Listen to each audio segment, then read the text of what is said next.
January 7th, 2026. Boom! Big boom. Happy New Year. And what a start of this new year it has been. Welcome back to the Global Defense War Monthly Panel. I am John Michael Chambers, and we will cover from a military perspective just what is going on behind the scenes. I will set the stage for this panel with the following from Guardian Daniel R. What is unfolding now is not random enforcement. It is a coordinated multi-year military operation executed under sealed indictments and international wartime jurisdiction. These arrests are not political theater. They are precision strikes against an integrated global criminal network that operated above national law for decades. The targets are not low-level operatives. They are financial controllers, NGO intermediaries, media gatekeepers, pharmaceutical executives, intelligence cutouts, and religious laundering channels used to move money, traffic influence, and shield crimes. The same structure repeats across continents because it was centralized by design. This is why multiple countries are involved simultaneously. Jurisdiction hopping no longer works. Diplomatic immunity no longer protects. Offshore accounts no longer hide assets. Military tribunals bypass corrupted civil courts that were compromised long ago. Financial freezes are already active. Shell foundations are being dismantled. Data servers are being seized. Evidence chains are locked and mirrored across multiple allied commands. This phase is about containment, isolation, and extraction. Public exposure always comes last. The delay people sense is not hesitation, it is sequencing. You do not announce a takedown while the network is still being rounded up. You cut the exits first. This operation is synchronized with global financial restructuring, asset recovery, and institutional collapse prevention. Removing the criminals without stabilizing the system would trigger chaos. That is why the process is controlled, quiet, and methodical. History will record this period as the moment the shadow governance ended. Nothing can stop what's coming. This is Dark to Light. And remember, where we go one, we go all. Now, our esteemed panel today consists of 5 wartime correspondents. It's great to be back. New year, same panel, new material as the global defense war unfolds. We have retired Lieutenant Colonel Ricardo Bosi, former Australian Army Special Forces. Joining us today is retired Lieutenant Colonel Tom Lennox, retired Army Lieutenant Colonel with extensive experience in logistics, finance, procurement, and large-scale systems management across decades of military and Department of Defense service.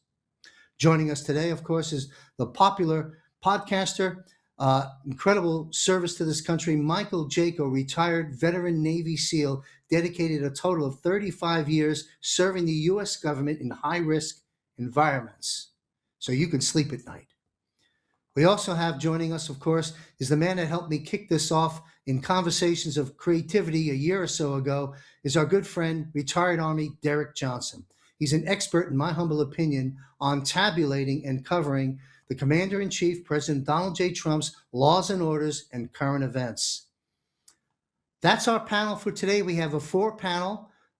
This is a panel of experts with military and intelligence careers, again, having served the U.S. and Australia with combat experience as well, to cut through the noise to help us be informed through their analysis of what is going on in this war and where things are heading. I want to thank you, gentlemen, for your service to this country. I wish you and your family a safe, healthy, and prosperous new year. Thank you, gentlemen, for being here. Absolute pleasure. Bear with me. I'm making some adjustments. Thank you, sir. All right, let's jump right into it. A bit of a monologue there to cue up our audience's attention on where it needs to be and to take a chill pill on the big arrest. We kind of just had one, didn't we? Just the same. Let's get into Venezuela. Let's have this panel unpack Venezuela. There are so many angles with which to discuss this event, and we can begin with this aspect of it. And I'll peel some layers back and guide our guests through this. But let's begin with the constitutionality and the legality of Commander in Chief Donald J. Trump's actions. The narratives from not only the left, mainstream media, and so forth, but as well as from the less grounded target audience within the MAGA movement, stating that President Trump is a war criminal. He's acting without mandate from Congress. He's violating international law, and he's violating the Constitution.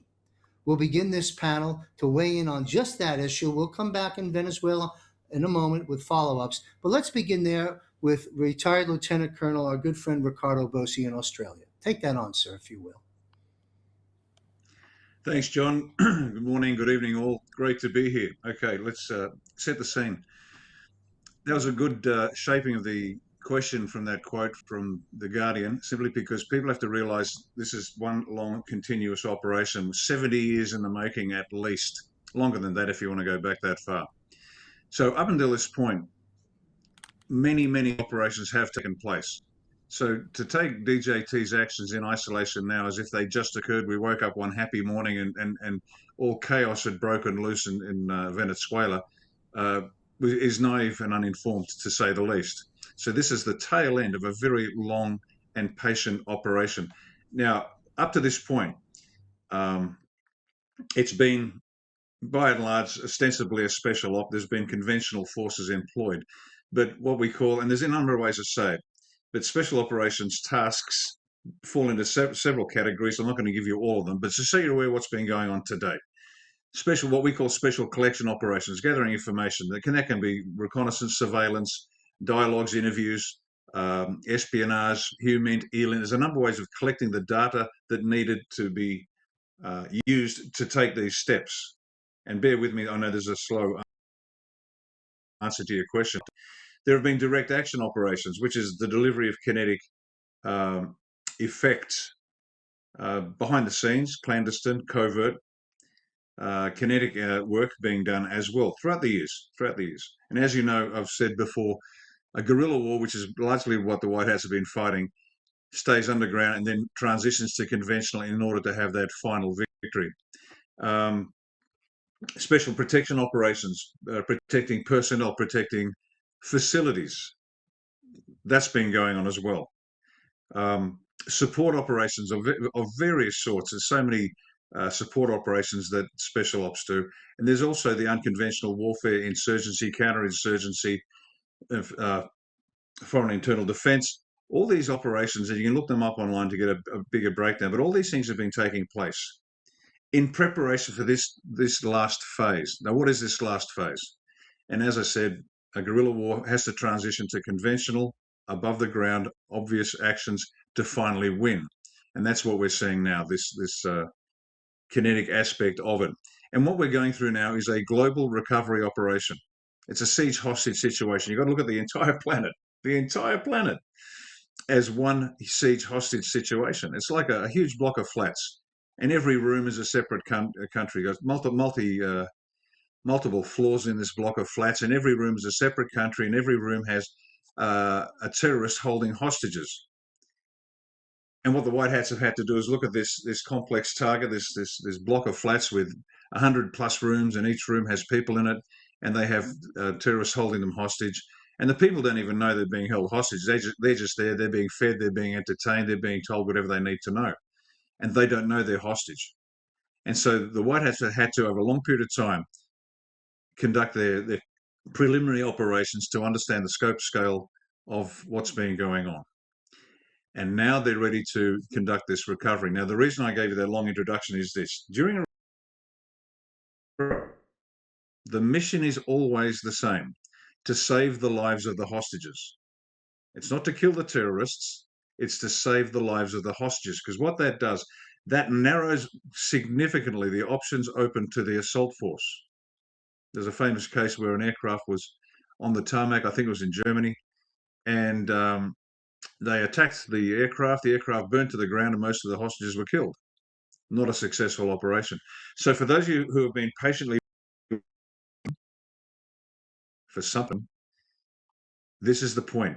This global recovery operation, this global siege hostage situation, the mission is to save the lives of the hostages. Hence, the what appears to be slow or delayed actions have just been measured, because there's no point saving the planet if people die.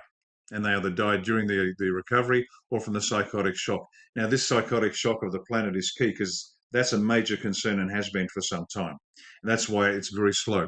So there you go. Now, the second part that'll follow this, just to keep the context of where we're going, is what they call stability operations.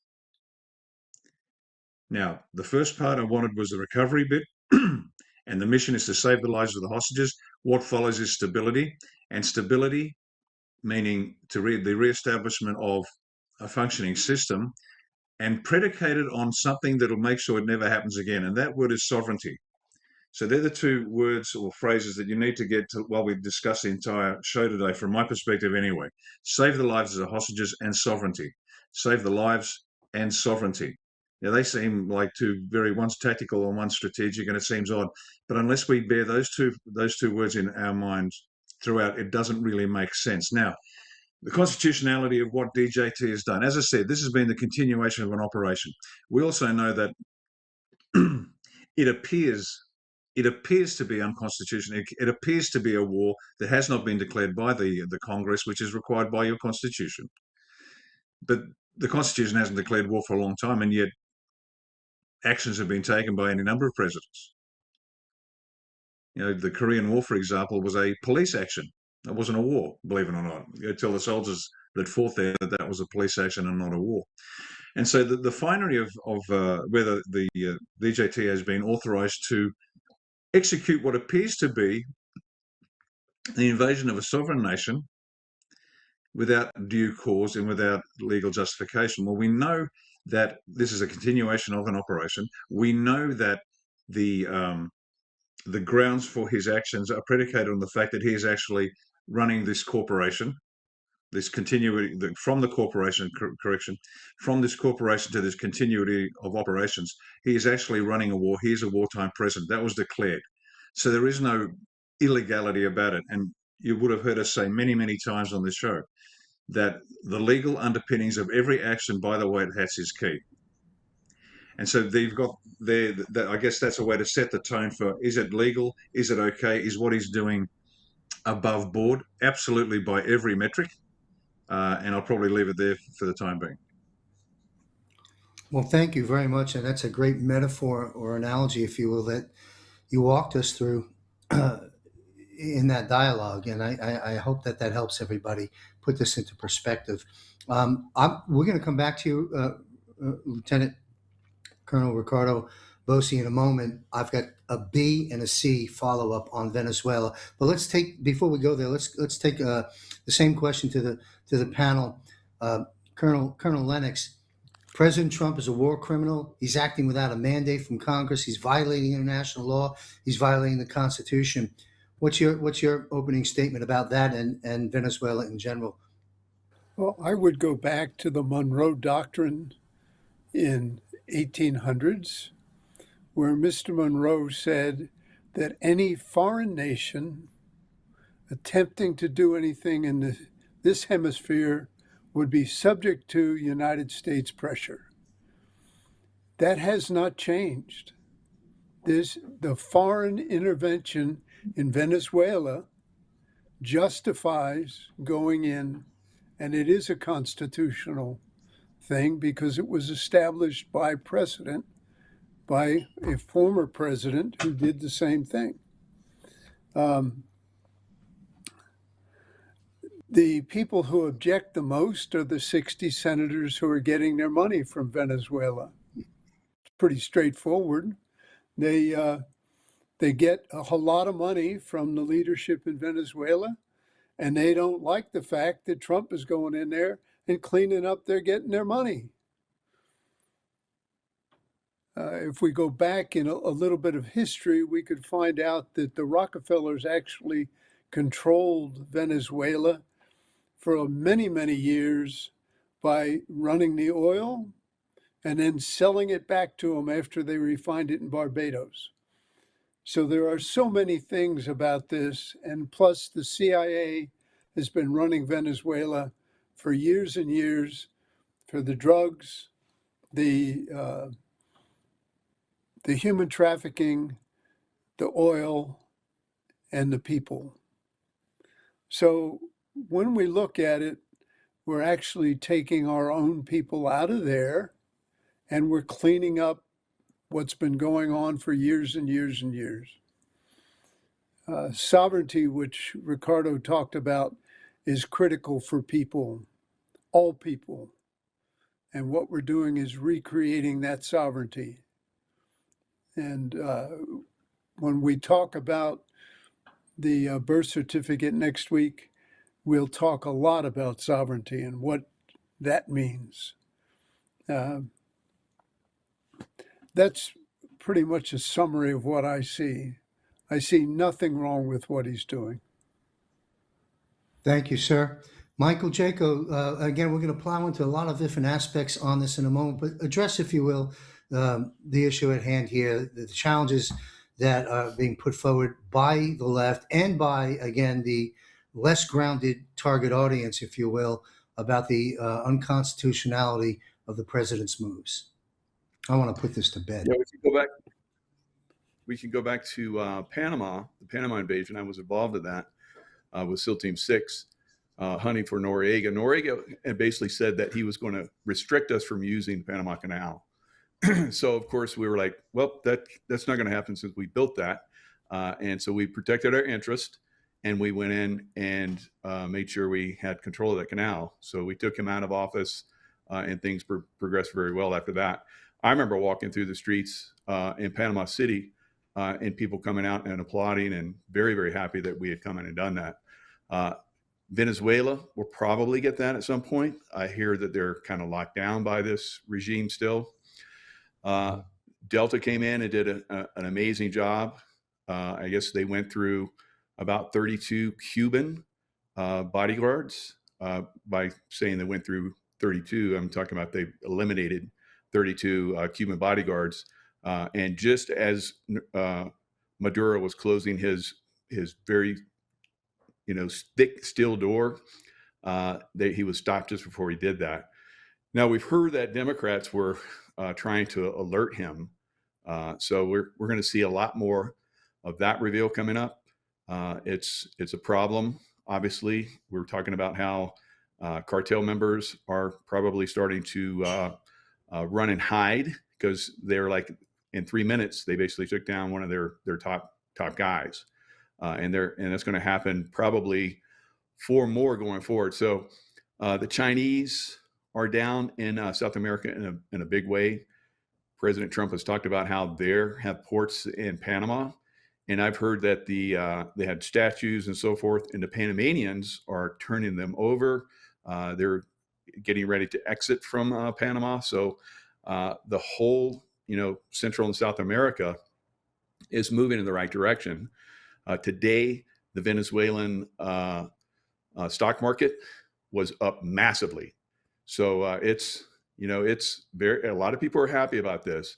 Now, President Trump has said Cuba is going to be going soon. I hear that the Cubans are celebrating as well because of that.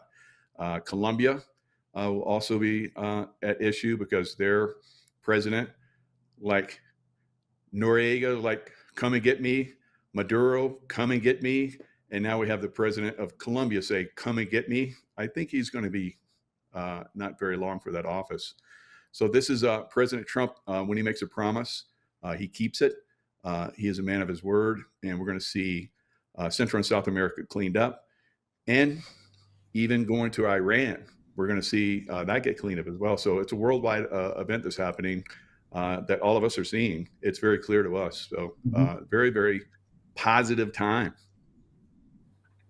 You bet. Thank you. And we're going to jump into some of the countries you mentioned and some others in a moment.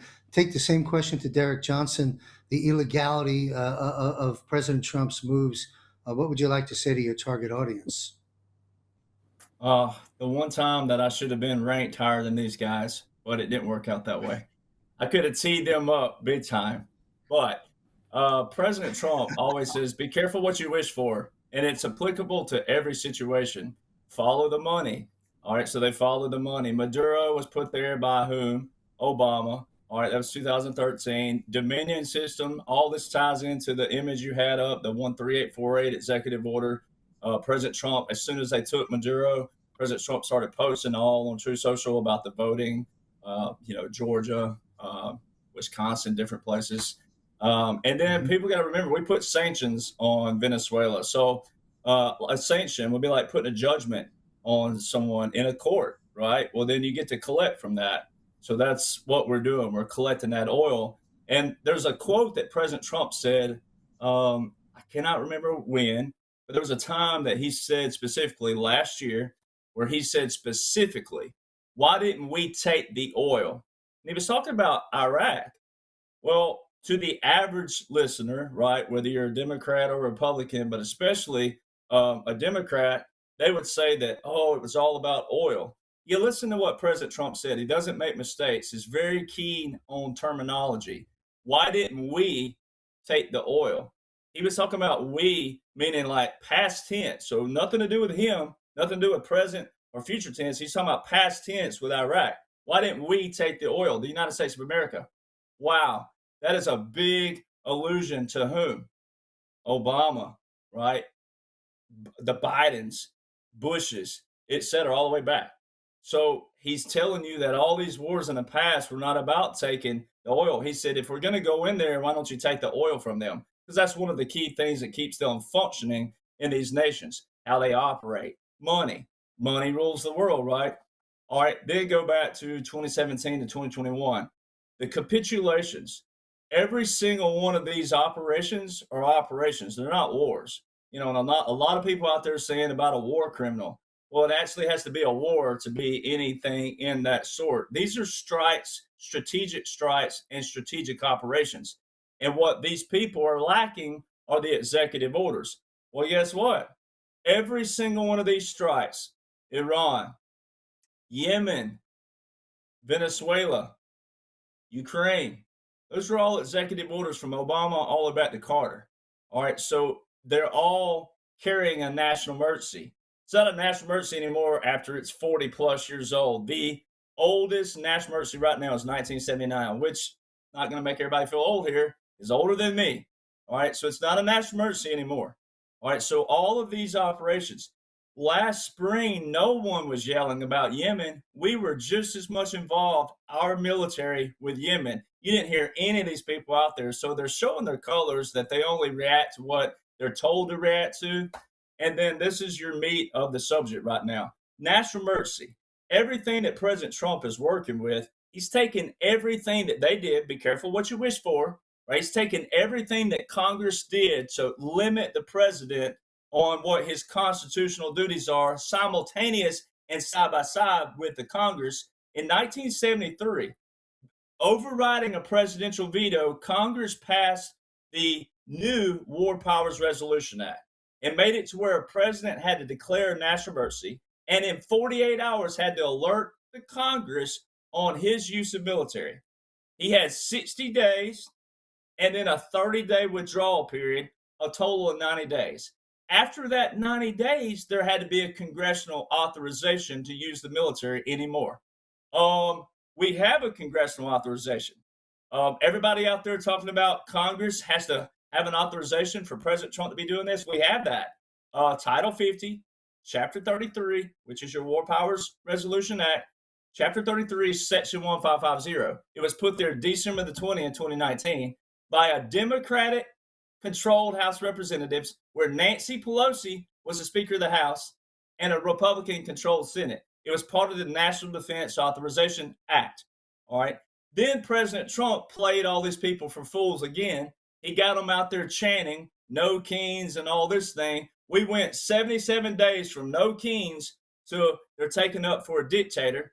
And he got them all out there chanting that law enforcement should be involved with this. Well, what did it say? What did his official post say? That Maduro is in the hands of whom? Law enforcement? Well, they'll probably start chanting real soon again that this is not our duty, not their jurisdiction, like they did with the National Guard being in the city streets, which there's an answer for that militarily. Joint Publication 3-57. Go to page 46 in it. It specifically says that generally you don't want Title 10, Department of now War, then Defense, as it'll read in that book. But it says generally you don't want Department of Defense military involved with civil unless, and that's the terminology everybody has to listen to. Unless what? It says unless deemed by who? Congress or the Constitution. Well, there's your deeming. If you want to be slang and be funny here, and be lightful, but also, hey, this is all you need to know. Title 50, Chapter 33, Section 1550 is that congressional authorization. So President Trump is not a war criminal, but as Jaco and everybody else alluded to here, this has been planned strategically for a long time.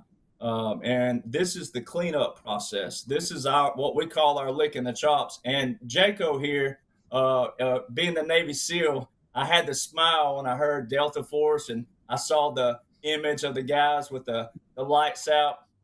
When the lights go out, baby, it's game over. Right. So all this, that's your visual that all this had been taken care of. So when the lights go out, it's night for the bad guys.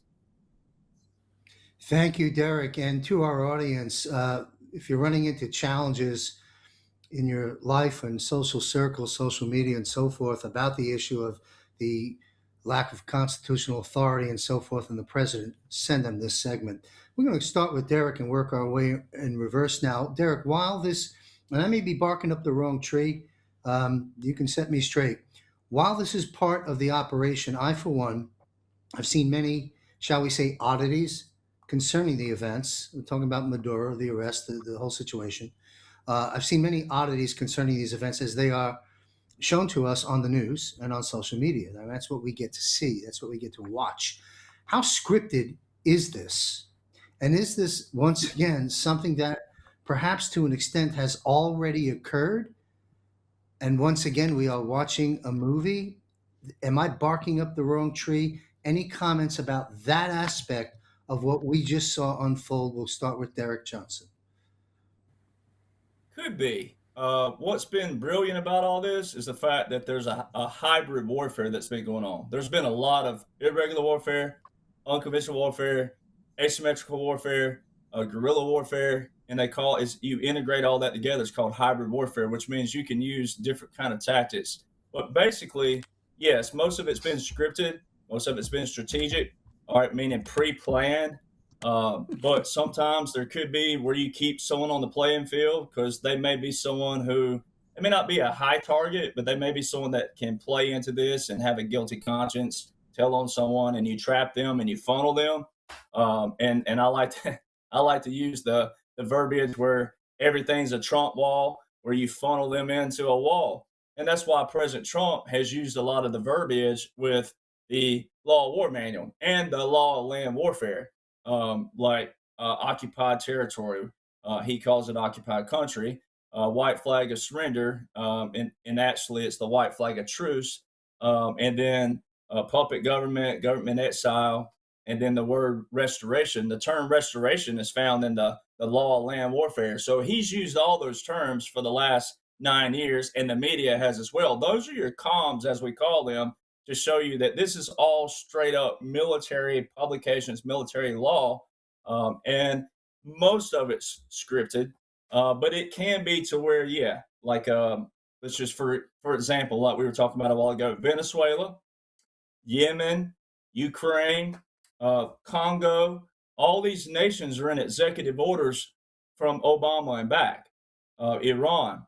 So it could be to where it would be a live action, but most of these, I'm willing to bet from the high up, most of these have already taken place, such as the Iran situation, because that would have required a lot of cleanup, especially with the nuclear, and that's also dangerous for everybody involved as well. It has to be very strategic, very planned out. But other things like President Trump and the media. I've been around real President Trump. I know the people that know real President Trump, and the people that people think that the man that everybody thinks they're seeing, is a double. But that's just using, and Jaco can allude to this depending on how much he can, and could, but that's just the CIA. They've been using this for years, and it's just basically using tactics that are there. It's kind of like guerrilla warfare. JFK said this in 1962. He said that our military needed to be dominant in guerrilla warfare because our enemy would be. And if we're not dominant, then the enemy will be. So guerrilla warfare, a lot of civilians hear that and they automatically think bad.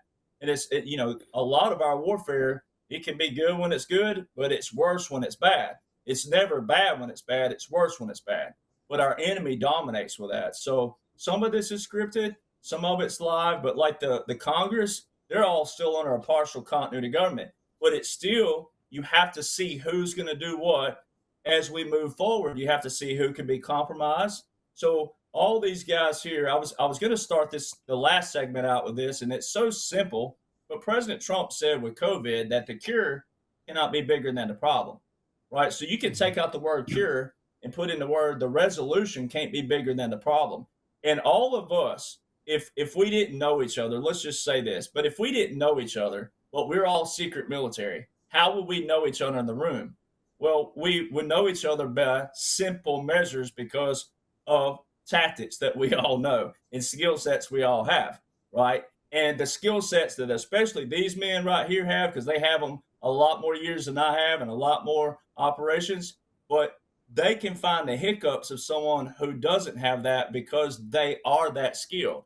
So some of these you want to leave open and let them trip up because it'll lead to, like Lieutenant Colonel Bosie was saying, more hostages, the children who have been under the tunnels. It can lead to more things. So it's an open playing field. Some of it's scripted, some of it can still be live for those various reasons. Thank you, Derek. Michael, Jaco, yeah, same sort of question. How much is scripted? And I'll throw this in the mix. Some folks out there are saying that Maduro's already been done away with some years ago, and we're watching sort of an actor in its place. Along the lines of that sort of dialogue, do you care to comment on this, Michael? Yeah, that's a possibility. Now, Derek mentioned JFK in 1962. That's when the Navy SEALs were started. Nice. So, in the Panama invasion, like I was involved in, now we're seeing Delta was involved there. Now we're seeing Delta go in and do this hit. Delta's gone in and done a lot of stuff that no one knows about. Right. So, from my training and from my, view, I can see a lot of these things happening. Now, Osama bin Laden. So I was in Pakistan when that happened. A lot of people think that OBL was already dead, and that's very, very possible. It could have been a double that was playing his role, which didn't turn out so good for that double, if that's the case, because I saw the real-time footage, just like President Trump was talking about. He was watching real-time footage. So there's a lot of, play acting that goes on a lot of times. We saw OBL, a lot of different looking OBLs over the years.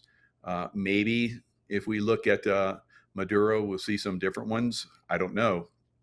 But another thing that President Kennedy was doing was bringing in silver during his administration. And I believe we're going in that direction again.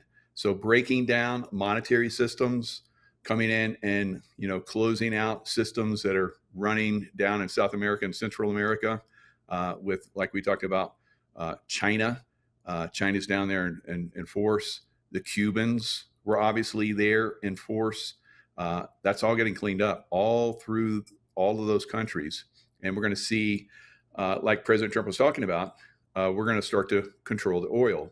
And that's an asset of the United States. All of the trading that's going on right now, most of the countries in South America right now are trading with China over the United States. So we're protecting our interest. It's going to continue. We're going to clean that up. There's no problem with free trade, but China's taking advantage of that on a massive level. And I think as we move forward, we're going to see more and more of that. Now, as far as Maduro, I looked at, very suspect. He seemed to be in like several different outfits when they brought him in. So staged, obviously staged movements. So when you see him in, he was in his like on the aircraft, he's in a certain uniform. He's got his blackouts and his headphones on, so he can't see or hear what's going on. And then you see him walking, looks like going across a beach in another like blue jumpsuit or something. Wets, it's crazy. And then you see him going through the ICE headquarters. He's in another outfit. So these are all staged movements, for the camera.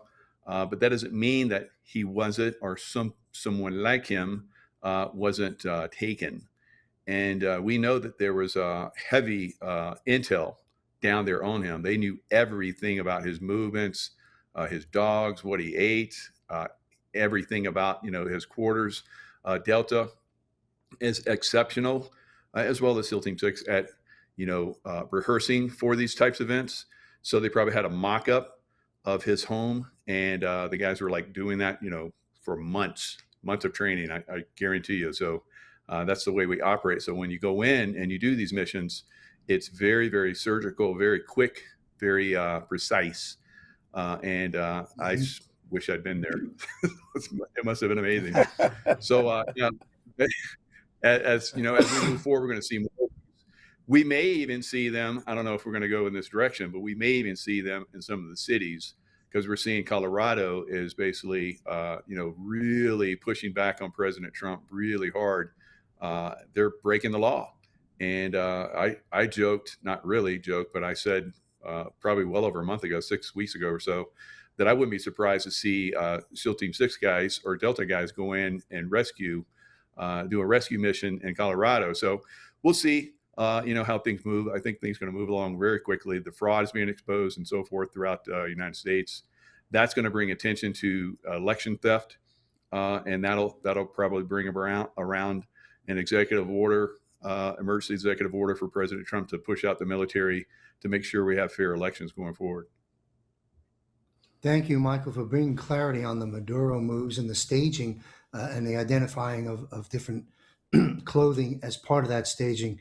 That's great stuff. We're going to come and talk about some other issues pertaining to Venezuela. We're going to get into a completely different subject. And you mentioned silver, Michael. We're going to close out on the currencies of the world and the issue with the central bank and the silver moves as well.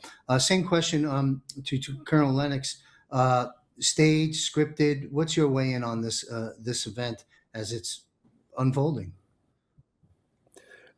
Given the way Trump has operated over the last 10 years, 12 years, I would say that it was scripted. I had heard the other day that Maduro was arrested in 2021 under the continuation of government by Trump. We have actors, 200,000 of them, playing different people. And the senators who are so upset about Venezuela, most of them are probably actors based on certain things that I've read over the last couple of years. So the whole idea of a movie is you want to get people ready for the finale. And this Venezuela is part of getting ready for the finale. And I see, we can bring in masks on all these people and nobody would be able to tell that they were not the real thing. So, I think it's mostly scripted because it already happened. As I speculated, thanks to the panel for weighing in on that. Ricardo, Lieutenant Colonel Bosi, if you want to weigh in on this issue, I'm sure you have some valuable contributions.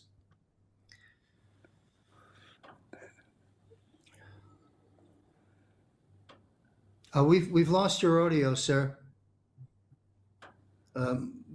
Producer and thanks. I agree with all. I agree with all the comments so far, without a doubt. It's mostly scripted, if not entirely scripted. And if people have difficulty comprehending that idea, just look at the NFL. The entire season is planned out, every pass, every catch, whether somebody gets injured or not, and when they get injured, and they just accept it, and it's played out. So if you do that with a football match, with the resources that they have, you can imagine what the US government can do in terms of scripting an operation. Yeah, Maduro and the rest were taken down some time ago. It didn't mean brave things weren't done by brave people. Of course they were. There was still a job to be done. But you're not going to put the actors on stage and pull the curtain back until you've rehearsed it, so the performance is flawless. And there's no room for error here. And so it's been, if not entirely scripted, then certainly mostly scripted.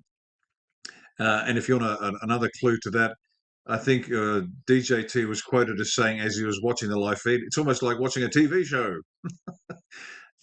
There you go. What I don't think was scripted, for example, though, was the vision coming out of Venezuela of people in the streets hugging, crying, cheering, and celebrating their freedom. And that's go back to this block of units I was telling you about, so condominiums, 100 rooms, terrorists holding people in each room. Well, each of the terrorists has been replaced, but the people inside don't know that, and they're going to say, you can go now, and they're going to go, fantastic. And so, yeah, mostly scripted, if not entirely, but hard work still had to be done by some very talented people. So I'm not dismissing, people shouldn't get the idea that this was all very easy. I don't know, it was very difficult, very complex, and ultimate professionalism to execute it as they have done so. Thank you, sir. You know, I interviewed Patrick Byrne a couple of months ago on Conversations of Consequence, the other broadcast show that I produce, and he actually broke some news there and stated it as breaking news. Of course, he later went on to Emerald Robinson and really unpacked it all about what was going on in Venezuela and the mission he and others were on, and took great risk in their life in delivering this intel to and for the world. So off the heels of that, why did we take down Maduro? We'll start with Ricardo, sir. Why did we take down Maduro? What are some of the benefits? Because they aren't, as I connect the dots, there's a lot of benefits and revelations to come from this operation that we're really at the tip of the iceberg on. So I guess the concise question is, what are the takeaways? What are the benefits and revelations that we're going to learn about, are learning about, and action steps that will be taken? And does it have global impact? Well, so focusing on why Maduro. Venezuela, we know it's the center for global election fraud, the narco dollars that are funding everything on the planet is one of the major sources for that. And we can talk in more detail later, because we know that the cabal only uses two things to get people to do what they want. One is to pray to their god, Satan. The other is the money. And that's why the money is key. That's why Great Britain had its opium war with China. It was all about generating profit, because money buys whatever you want. Countries, sultans, you name it.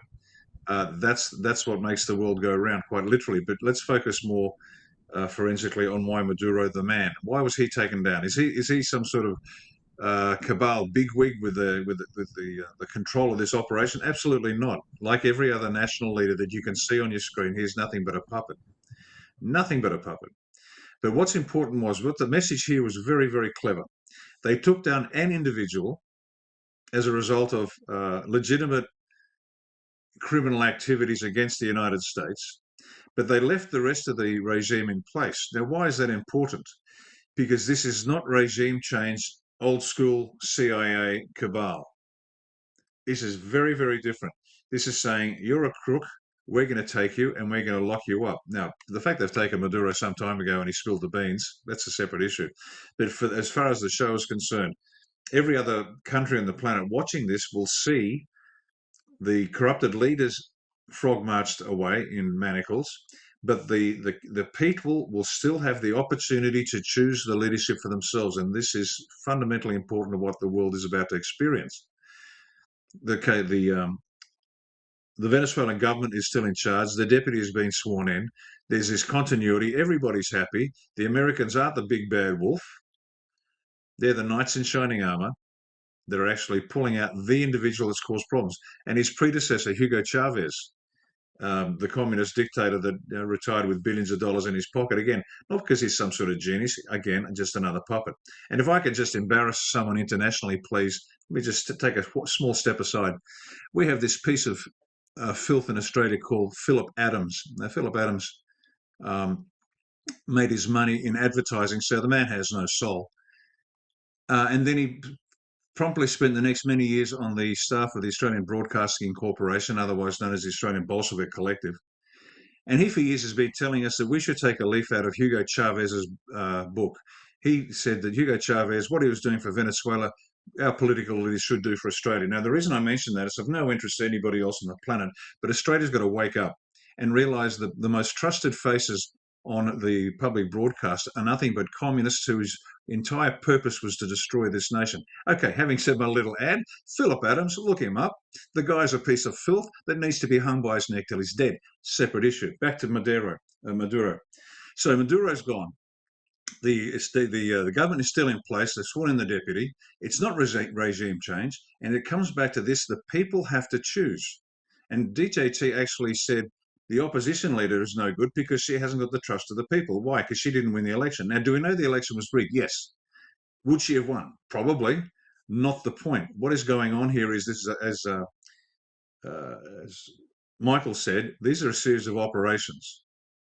And this is very specifically focused with limits of exploitation, very strict limits beyond which they could not go. Let's remove the problem and then let the country re-establish its own destiny.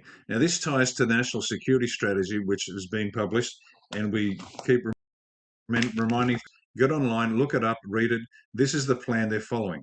This is what you've got to understand. And everything that Trump has done fits into this document quite nicely. And so this is now the model of what we'll see around the rest of the planet. We've seen simultaneously a lot of military air movements, particularly in the United Kingdom and elsewhere. And we're going to see the same model, I believe, where corrupted leaders are pulled out. Legitimacy of the government must be re-established. So, sanitizing of the electoral process and a free and fair election if that is necessary, if the processes are there. We know that every government is under control. There hasn't been a government on this planet that has not been under control. Whether it's a national, state, local, councils, you name it, all under control. But it's not regime change. It is removing a problem and then allowing the people the opportunity to now decide for themselves their destiny. And this comes back to this sovereignty issue. It's all about choice. And you're going to hear a lot of that word a lot, choice. If people are sovereign, if they are the source of law, which we hold that they are, then people are free to make a choice. Now, if they want to elect another communist, hey, fill your boots. But if another communist gets in and starts doing the narco trafficking again, you're going to get the same result. But this is where the White Hat plan is quite exquisite. Pull out the problem, get rid of it, and allow the people the ability to start re-establishing their own destiny. And this is, again, bit by bit, we'll see this rolled out across the planet. Different countries, situations, so it won't be necessarily a military action. For example, in Australia, you wouldn't need a military action. All you need is the Governor-General to dissolve the Parliament, which she is authorised and required to do if it acts unconstitutionally. She's required by our Constitution to warn them. If they continue, then she dissolves the Parliament. There's a precedent for this. There is not a problem with it. She appoints an executive council, which is the equivalent of a cabinet. The Constitution actually says an executive council.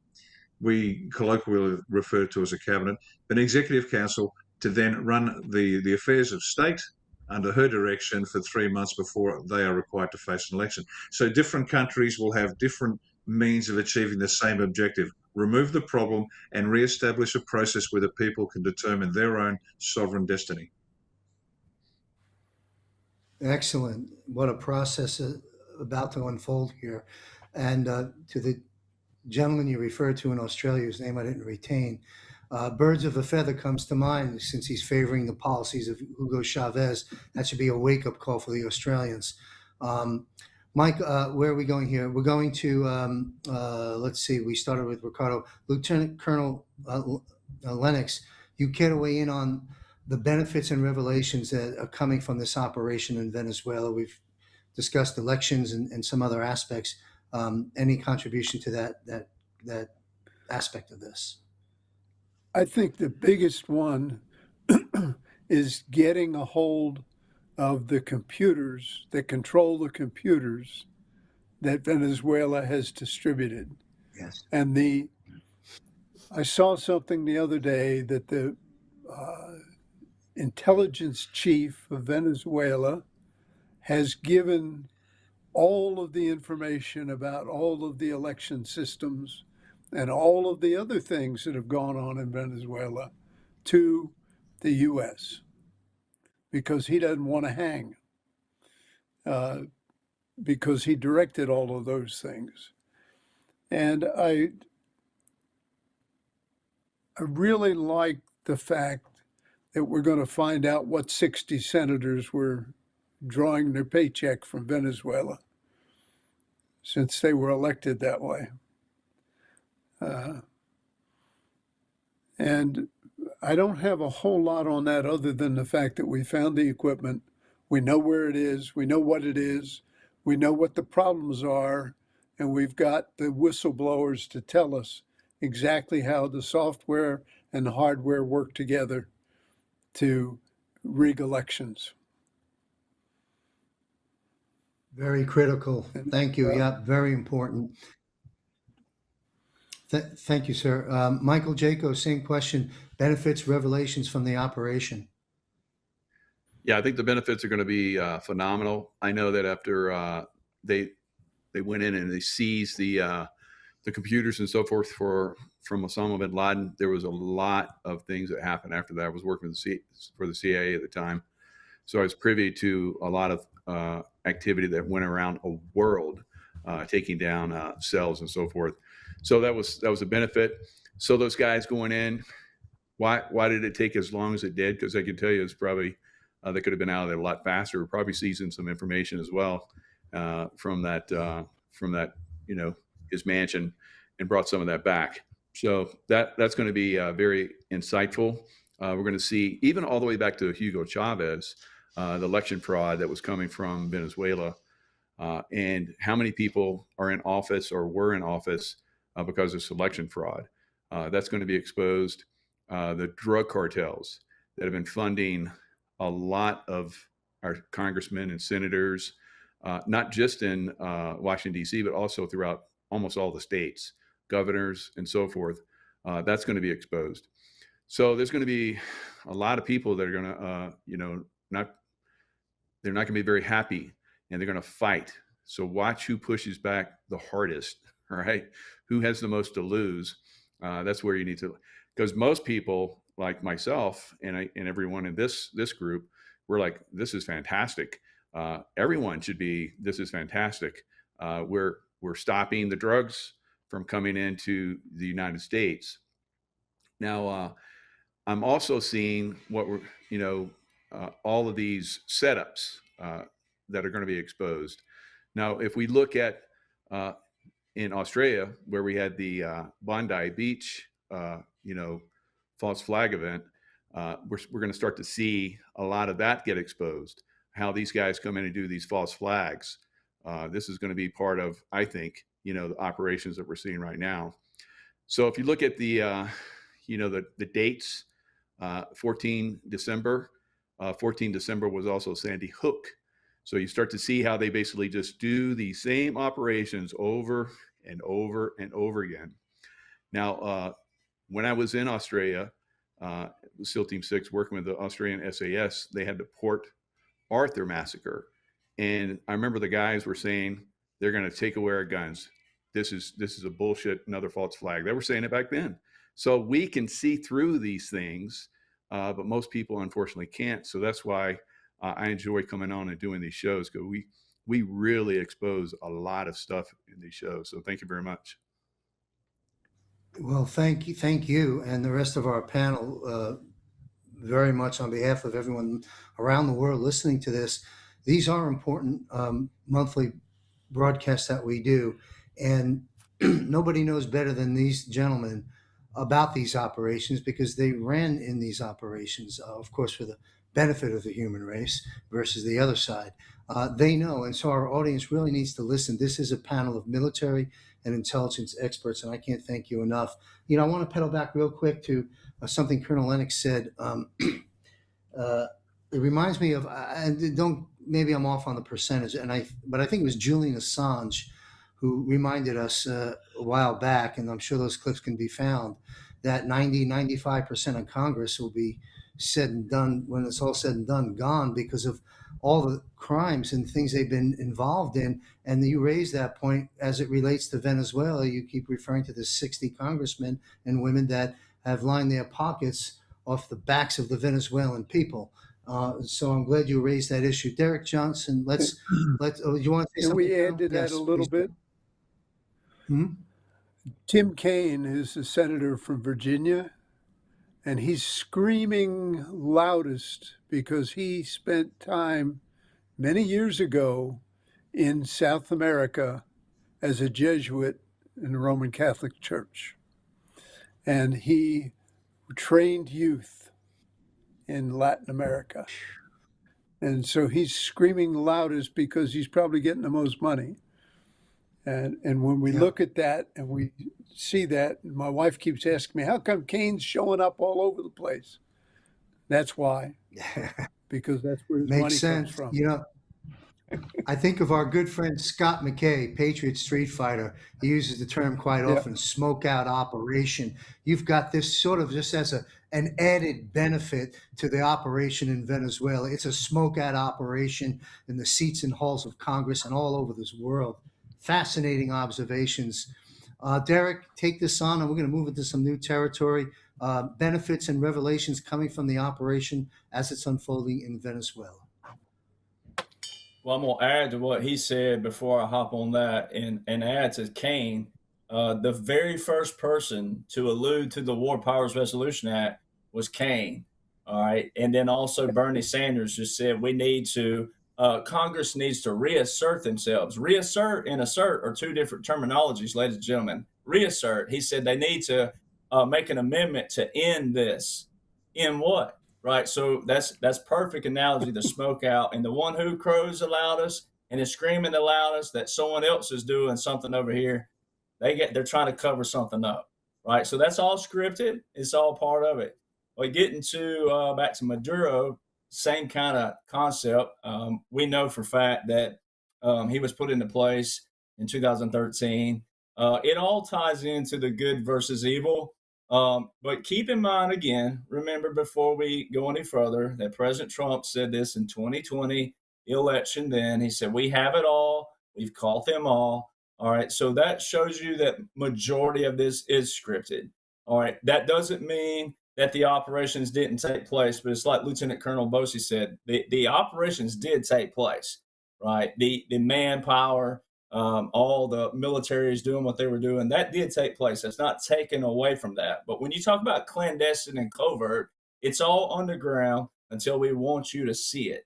So that's the key thing with that. So Maduro being put into place, it's not a regime change. It's a regime destruction. All right. And it's exposure to the hierarchy of what this deep state, the cabal, as we call them, the swamp that President Trump is draining. I always tell people that there's a saying that I added in my book. It says chaos plus division equals power acquisition. All right. And it still goes back to good versus evil. People always ask me all the time, like, why do you guys fight so hard? And I said, well, somebody has to for you, right? Somebody has to be the good in the world. And the Bible shows us that. The good word shows us that. Somebody has to be that good. Somebody has to be that light. We choose to be that light. All right. And then the other thing to show people is this, is that wars and power always revolve around the same swinging doors. Power is the key word, but then under that umbrella, it's always resources, territory, and money. That's what everything revolves around. And the Bible tells you it's not money that's the root of all evil. It's the lust of money that's the root of all evil. And so you see all these different people around the world, the parties, and just like Lieutenant Colonel Bosey was talking about the NFL, look at all these people playing a sport for a living, right, making hundreds of millions of dollars to catch a pigskin, right, that maybe you played in your backyard, but then they'll turn around and tell you how bad life is sometimes and all these other things. And it's like, give me a break. So Maduro being put into place, it could be a situation where we don't know what was scripted. We don't know what the real Maduro, he may have been tired of being the dictator. He may spill all the beans and back, where he's detained. All right. We all know this, even in regular criminal cases. You separate all the people, and every one of them, it depends on how good that psychological operation is. And you get in there, and that detective or whoever it is saying, hey, your buddy's right over here spilling all the beans on you. They may spill all the beans on them. So it could be a lot of that. And that's why I tell people all the time, they can still be evil, sure, but they can still have a guilty conscience and spill all the beans. And I think that Maduro is going to spill the beans on the voting systems. All right. And then Lieutenant Colonel Bosey held up the national security strategy. I highly recommend everybody read that. It's very key that you read it. It's a lot of things you need to read, but the national security strategy. And then Lieutenant Colonel Lennox was talking about the Monroe Doctrine, 1823. All right. And President Trump talks about the Monroe Doctrine, but then the Western Hemisphere, right? That is in the terminology of the Monroe Doctrine, but it's also found in Executive Order 13919, which came after the congressional authorization. It specifically mentions the Western Hemisphere, enhanced counter-narcotics operation in the what? Western Hemisphere in 2020. So all this started way back then. And then the Indo-Pacific Agreement. People wonder why we have interests everywhere else as well. It all ties in because this is all of their playing ground. And you alluded to, we're going to talk about the central banks. All this ties in. It's bringing down the whole network of all of their systems, right? One by one, piece by piece, strategically, in the domino effect, but also in the 5D master chess that not only President Trump is, but our generals and our admirals and other people that you see here on the panel, and different people who are secret military, et cetera, everybody who's pulling their weight where you're supposed to. Right, so there's that. The capitulations, they all tie in. All the nations that capitulated show who came aboard with President Trump in this plan. Because when President Trump walked in there, ladies and gentlemen, this is no disrespect whatsoever to our commander-in-chief, but President Trump was able to do that because of the plan behind him. He was able to walk in and say, you better get on board, or when the lights go out, it's night-night, right? So, and we found out who did. Ukraine didn't, Yemen didn't, Venezuela didn't, Iran didn't. All right. And we found out who did. And we can name those for days. But the voting systems, something as simple as the swing states. The swing states in the United States, that is that hierarchy that they made. That's how they knew, kind of like the NFL scripted. That's how they knew these states would come down to the battleground states before the election. How did they know that? See, that's something that simple through the years that they pulled over everybody. But to show that this is also a scripted operation and it's been well planned out, the voting systems, Executive Order 13848 with the national emergency that was declared September the 12th, 2018. All right, quote unquote, Joe continued that all throughout 21 to 25, just to hand right back to President Trump, January the 20th, 2025. Why would Joe Biden continue an executive order with a national emergency for election interference? And also, every one of our military guys here can attest to this. Military orders with the congressional authorization are not continuation orders, because when a president does that, it does require that 90-day window in a congressional authorization. The National Guard have been active cybersecurity teams for the 2018 election, 2020 election, 2022 election, and 2024 elections. Knowing that they're not continuation, but let's just be hypothetical for a moment, and let's just say that they ignored that. Then why would Joe Biden have the National Guard cybersecurity teams collecting real data and real voting time? Because that's what the cybersecurity teams do. They're getting the real data and the real numbers, and they're also finding who's trying to hack, who's trying to add, who's trying to delete. Why would they do that? So that's all validated. And no other time have we used the National Guard for that in our history. And then something that alludes to it in the hierarchy. When they had Joe Biden on the debate with President Trump, he kept talking about Ukraine and he kept talking about NATO and Article 5 of NATO. Ukraine's not a member of NATO. Why would he be talking about Ukraine and NATO and Article 5? Article 5, ladies and gentlemen, is where an attack on one is an attack on all. All right. Well, Ukraine's not a member of NATO. He also mentioned Belarus. They're not a member of NATO. So, see, they showing they're making all these people expose, who was tied in, who wasn't. But at the end of the day, also people forget that there are good people in every nation. People forget that, especially Americans. Americans are very, I don't know. I don't know if it's closed-minded or just not educated on that. But so many people forget there's good people in Ukraine. There's good people in Venezuela. Everybody wants to be in vocal power, have a voice, and that's what we're doing is opening that. And all President Trump had to do in a simple was enforce the laws. And when you enforce the laws as prescribed to the full extent, then it exposes everything else. And as Lieutenant Colonel Lennox said, the ones who are crowing the loudest are the ones who are being exposed. And all President Trump is doing is just, oh, you gave me this button and you kept it in law, so we're going to utilize this law. Excellent. Thank you. Let's move into the global defense war aspect of this off of the Venezuela turf. Seems to me the night of the Venezuela operation that the enemies in darkness across the world, when they woke up the next morning, they were having more than a bad hair day. They've been basically put on notice. And so this very panel has often referred to President Trump as the Supreme Commander-in-Chief of the Global Defense Allied Forces.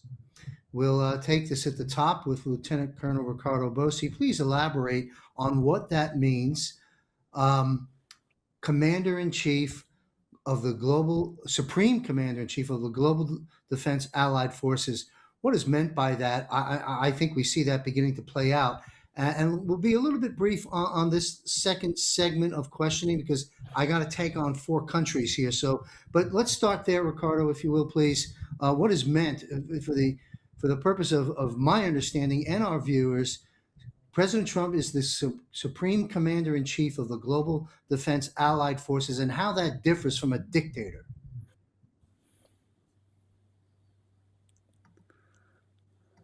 No audio, sir. You've muted your mic. You got to unmute your mic, sir. There you go. Thank you. Sorry about that. That's a great question, John, and one everybody should understand. This is, and it has been an in extremis situation for the world. It wasn't a matter of simply let's vote new people in, because as we now know, there has never been a free and fair election on the planet for the longest possible time.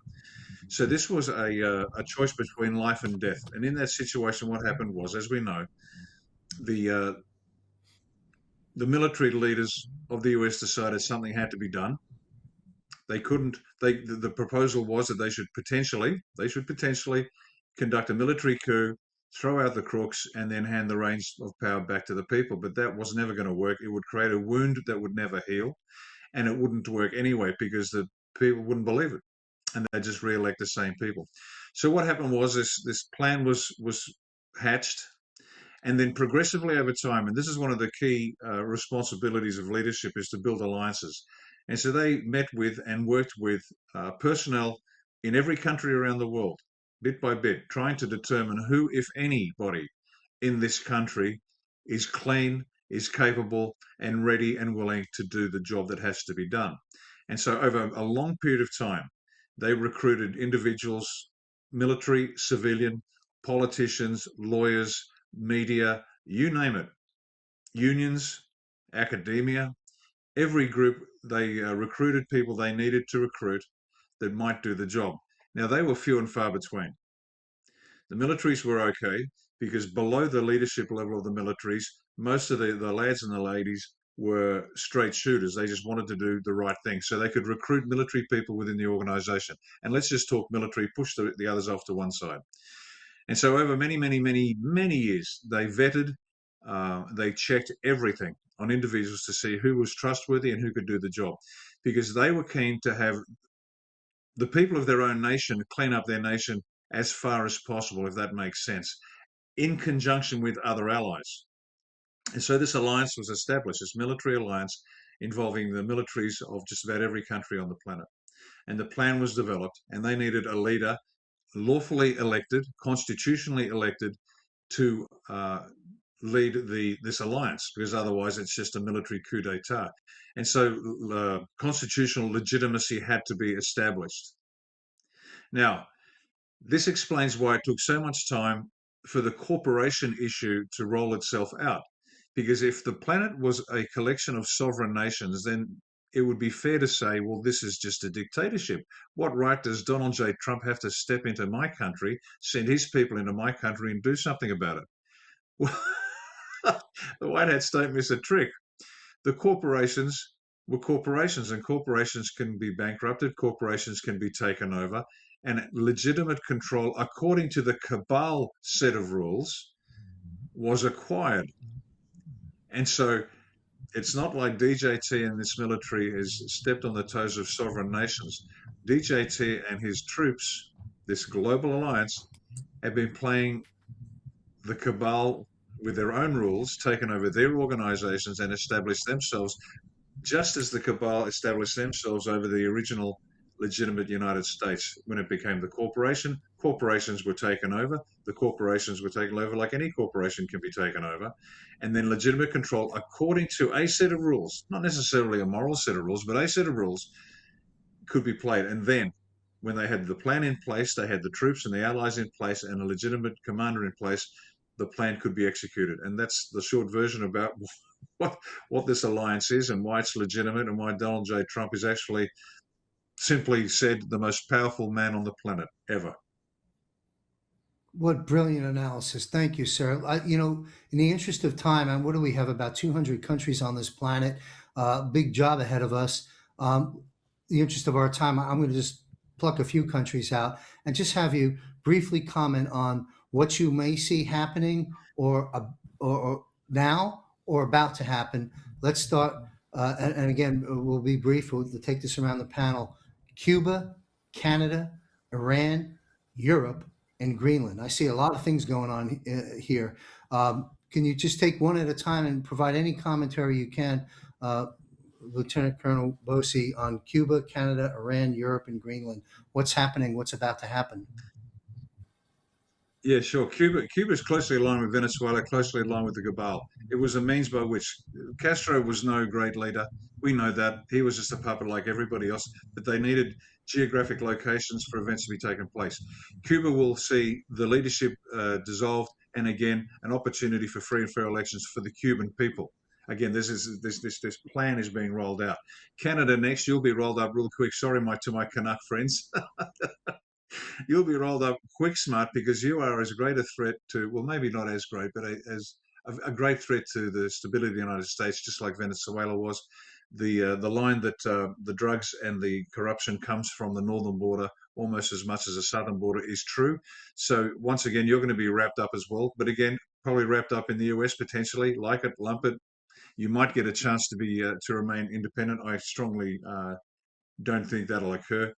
Let's jump to Iran. Iran was a genuine threat for many, many years. It's now been retaken, and it will lose its corrupted leadership. And once again, the people will have a chance to reestablish their own sovereignty there. So the funding to the terrorist global organizations will disappear, and stability will return to the Middle East. There'll still be existential conflicts between the Shia and the Sunni, but that's a local issue for them to sort out. And as we've said previously, and DJT has intimated, it's for the Muslims to sort out the Islamic world, not anybody else. So that now what became a global threat now is simply a localized threat, but there'll be massive pressure to make sure that that is resolved. And I think the last one was Greenland, John.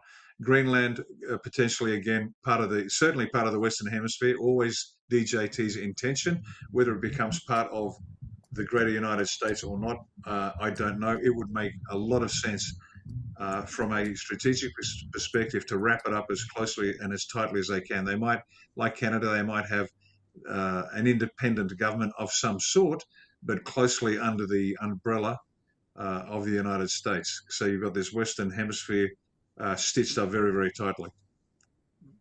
Thank you, sir. Europe, just a brief comment on Europe. The president recently has stated to Europe Yep. that you're losing your heritage. What are you doing? What's your take on Europe? It's a big piece here. The EU will be taken down. Individual nations will once again be able to fly their national flags. The EU flag will be hopefully burnt, and they will have a chance then to start re-establishing themselves now. Once again, according to the National Security Strategy, if you read it, he has a plan for Europe in the sense that he wants Europe to become European again, which means, to my mind, the nation states will be free to export the imported unwanted immigrants from Africa and elsewhere back to their home countries. So they'll be now free because I can tell you, the Italians want the vous comprez. They call them vous comprez, which is sort of bad Italian. Do you want to buy? Do you want to buy? Because these people turn up and they sell stuff on the streets. Each nation wants these people out. They want to become Italian again. The French want to be France again. The Spanish want Spain to be Spanish again. They all want them gone.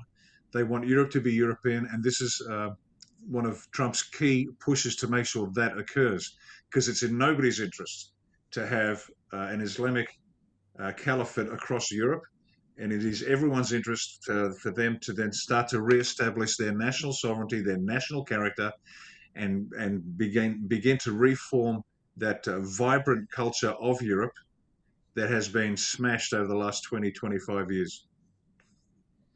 Absolutely. Thank you, sir. And, I lived in South Florida many years ago.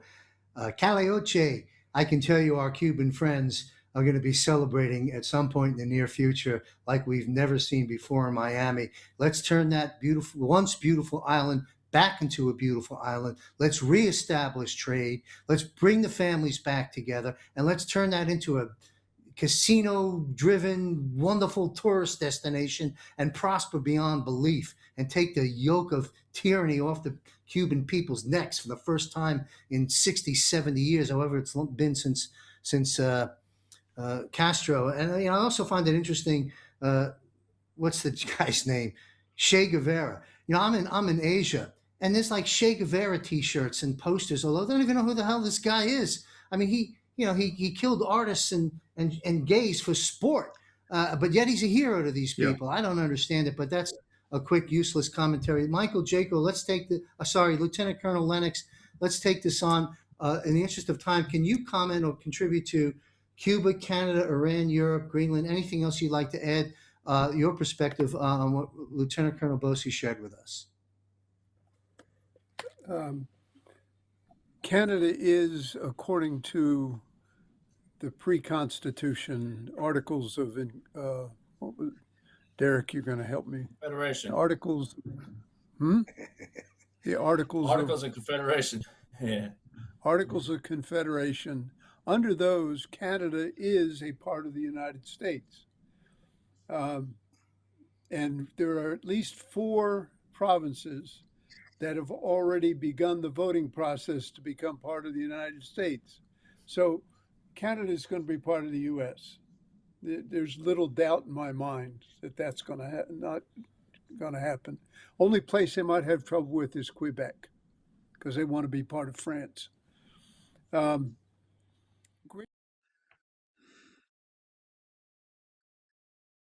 Head of the government in Greenland and Denmark said the United Nations will come and keep the U.S. from taking over Greenland. There is no NATO. The United Nations is going to be gone. Greenland will be part of the U.S. in some form or another. We already have large bases there. In fact, a lot of the trafficked children are going up there for medical treatment. Cuba, if they could go back to being the resort that they were in the 50s, it'd be phenomenal. And I think that'll happen because they've never been able to get rid of Gitmo on there. Um, Iran's very interesting because it's Persia, and Persia is very different from the rest of the Middle East. They are cleaning up. I know a lot of Iranians I've met here in the DC area who left there. And the CIA has been controlling Iran for years. That's going to go away. The Russians are in there already doing that. Europe is very interesting because under Nasser Gassara, in order to get the money that you're supposed to get because of your birth certificate, you have to be back in your home country. That makes it very interesting for Europe and all of the people that have gone there running away from their home countries to come to Britain and Germany. And the challenge for Germany is they've always had a very large population of people from Italy. I can't remember the other one, some of the Turkey, who worked for the military in Berlin, worked for the military all over Europe. That's a very interesting challenge they have because they were never citizens. They were guest workers. And Germany has always had a lot of guest workers. France, I don't know about France. It's France. There's nothing, since de Gaulle left, there's been nothing. And the rest of Europe, Italy is good. Probably one of the staunchest supporters of Trump, interestingly enough. Spain's where all the Brits go to live instead of living in Britain, in Great Britain. Yeah, it's going to be interesting to watch Europe once the EU flag comes down, and it's coming down because that idiot that's running it he's crazier than a loon. Well, thank you. Great perspectives. Great views on Europe. Thank you, sir. Michael, Jaco, Cuba, Canada, Iran, Europe, Greenland, anything you want to contribute. The world is changing, folks. This is a global defense, strategic, precision military operation, as our panel has been educating us on for the last year, and we're watching it unfold. Michael, weigh in, if you will, please. Yeah, this is a beautiful time because this is something we've talked about for years, how there's the militaries around the world were working in unison to basically take down the New World Order, as George H.W. Bush talked about many years ago. It is gone. It has collapsed, and it's collapsing very fast. So you look at Cuba, like I talked about, the people are already starting to celebrate. They know they're going to be replacing their government. I think we're going to start to see that probably in Colombia, Venezuela. Now, we haven't talked about Brazil, because I think Brazil is going to have a change of leadership as well, but that's coming. That'll probably be revealed pretty soon. Lula, I think, he's not going to last much longer. Bolsonaro will be, pulled out of prison, and he'll assume his rightful place as a leader again. So you look at Canada. Just think of all the places that are going to celebrate when they're free, when America comes in and frees them. That's Canada. Canadians, I do shows all the time, and Canadians are constantly, please come and save us from this, this corrupt government that we have here. So that's coming. You look at Greenland. Greenland is full of natural resources. They've already also expressed the interest of becoming part of the United States. Iran. When I was in the Middle East, it was always the Iranians that were causing problems. So that's going to be a massive win for all of the Middle East. The fall of the Islamists all around the world as well, because this is being exposed as well. So in Iran, they have the fastest growing Christian network of anywhere in the world. So they're, turning around, a long history of suppression, and it's going to be something also, freedom of religion and so forth. is coming for the Middle East as well. So all of these different countries, European Union is dead. NATO is dead. It's a dead man walking. It's definitely going to go away. Now, one thing also we haven't talked about is the City of London. So the City of London has been funding a lot of the mischief around the world. They fund China, they fund Ukraine, of course, and a lot of problems. So the City of London, it's like, who's the enemy? We should be like invading the City of London, but of course we'll squeeze them, we'll take away their money, and they'll collapse. So this is it's like we've been talking about for years. It's the time has finally come, and it's progressing very rapidly. Take down the old New World Order. It's done. It's gone.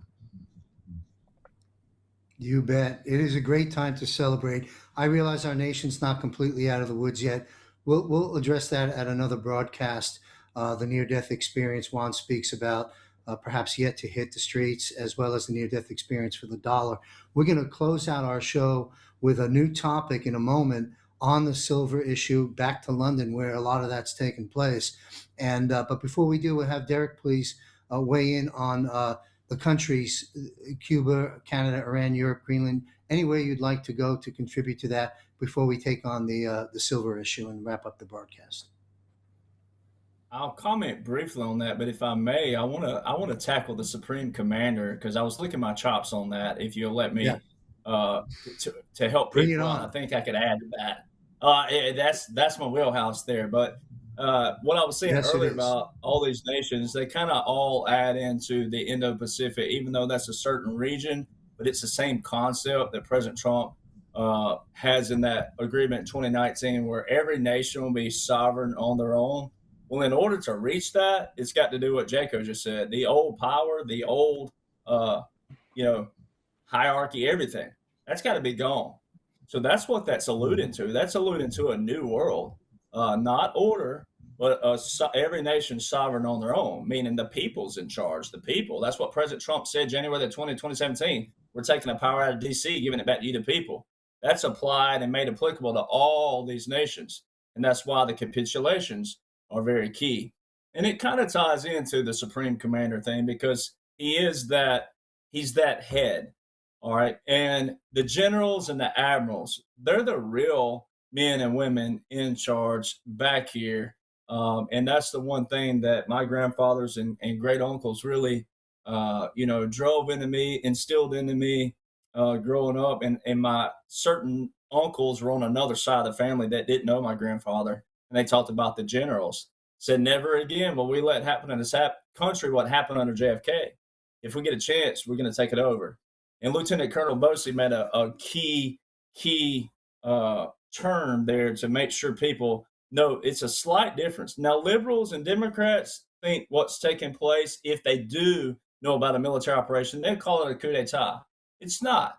It's not, because the law shows that. Now, they're the very ones like Tim Kaine and all these other people talking about all the laws and orders, and they can't even quote one single word from one single sentence from one single paragraph of a single law, much less put them all together.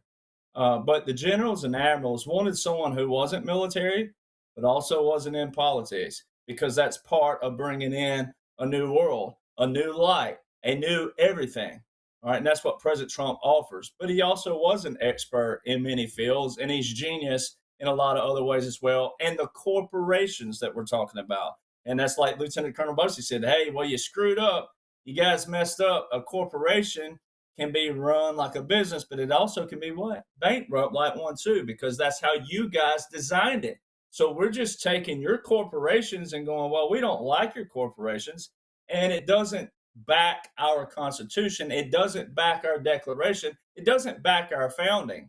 See, there's one thing I never hear a Democrat mention. They never mention the Declaration of Independence. They never even talk about it. I've never heard one single Democrat or liberal say the phrase Declaration of Independence, because they know nothing about it. And they also don't understand our spirit. And that's what all these nations know. The American spirit is there. And they know also other nations' militaries that want to fight for everyone's freedoms. It's that spirit. And that's what everybody wants to be a part of. But one of the key things that people get wrong with a supreme commander, but a president more specifically, is the presidential power. The Constitution is one of the worst things that people use as their shield or as their, source. They'll say, "Oh, the Congress has the power to declare the war." Yes, that's true, but the president also is simultaneous in there, because you got to know our foundation. Our foundation and who wrote the Constitution. They specifically came out of a war that established a military first. All right. So in our unconventional warfare, in our publications, it specifically says in unconventional warfare that the military can operate without the United States government's consent under a what? A presidential finding. All right. So many people don't realize that presidential power, and they don't read all the things they're supposed to read with that. And then also the Dwight D. Eisenhower. I always hate, because I feel like I'm being disrespectful. That's the last time I'll call him by that. But General Eisenhower, first, rare 5-star general. All right. 5-star general and president. He's the one who established the continuity government. And with the continuity government, there was something that accompanied it. It was called a Presidential Emergency Action Document. It's short, the acronym is PEDS. All right, there's 4 ways the military pairs with the federal government. That is national emergencies, executive orders, proclamations, and treaties. All right, so everything that President Trump did from 2017 to 2021 was set up all those unique executive orders with all these national emergencies. And then you got to go back to what Congress did in 73, where they actually, when they tried to limit the power of the president, all President Trump has done is take all their limitations and use it against them. And once all is unveiled to the people, everything we're talking about, from the financial systems around the world, we're talking about all these nations that we're talking about, and the power gets back to the people, and people start seeing every aspect of their lives, the chains unshackled off of them, then that exposure alone it's going to allow people to see, I don't want to go back to this. I don't want to go back to that world. I want to stay right here. And then everything goes back to preventing this from happening again in the future. Yes, thank you, Derek. And you brought us back to the Supreme Commander in Chief, this President Trump. My contribution to that also is he was chosen, in my opinion, by the ultimate supreme being, God above. Then through the admirals and generals, the 200 is the number we've been floated around, that sat down with Donald Trump, the citizen, some years prior to the escalator, and continued on that trajectory. And then, of course, we the people put him in office 3 times. And so while it is an operation with so many incredible men and women throughout this world and our great military and intelligence folks, never underestimate what one man can do. And that one man, the face of this whole thing, this operation, is our Commander-in-Chief and President Donald J. Trump, that I've never once wavered from for 1 second in this entire journey. And I wish that those target audience will glean a lot of value from these minds on this panel. That leads us to the central bank. We're talking about great things happening. Michael is Jaco has permeated a narrative throughout this, what a great time this is, and he is absolutely right. And you got to put the central bank debacle in there. The London Exchange and the central bank has controlled and manipulated the gold and silver market for decades, Federal Reserve, et cetera, et cetera. This is now coming to an end as we speak.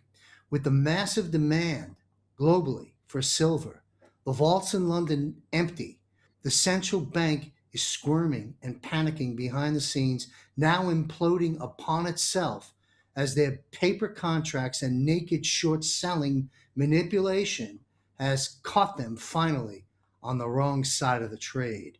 Last I checked, they've gone to the Fed window as a lender of last resorts, borrowing over $50 billion to keep their doors open, with no end in sight, as I understand the mechanics behind the scenes. So silver is catapulting, and for sound reason. This morning, I'm in Thailand recording this in the morning. you gentlemen are at night. This morning, the silver closed at over $82 an ounce. Silver is catapulting, and for sound reason. And so is gold, for that matter. So there's the setup. One could say that President Trump's legacy, in part, could be three things.